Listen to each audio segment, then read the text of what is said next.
In the weeks and months after our flight, I heard from many of my colleagues at the airline, people I'd flown with years, sometimes decades before.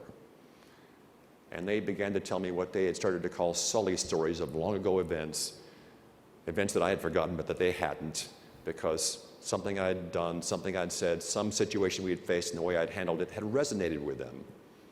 And they had remembered them, and they were kind enough to share them with me. And sometimes I was reminded about an important safety-related issue, and sometimes I was simply told about the time that we arrived at our destination late one night.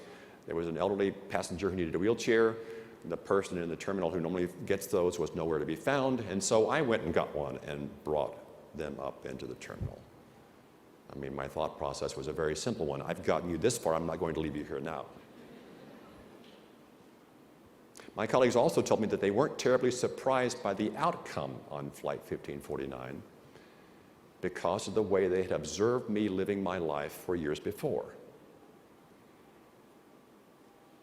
By being compassion, having humility, by having integrity and courage, by building a team, by creating a shared sense of responsibility. It turns out that my reputation had been built one interaction, one person, one day at a time.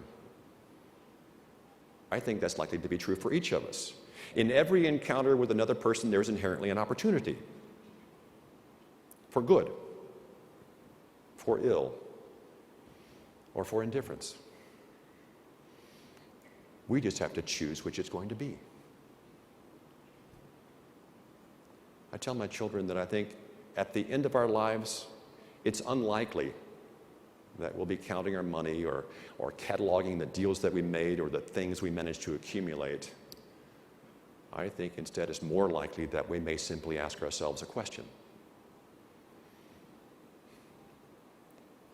Did I make a difference?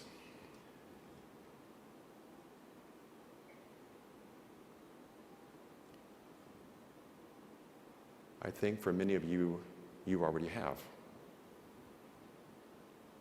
I'm asking you to do more. And for 3 reasons. Your patients deserve it. Your colleagues expect it. Your profession demands it.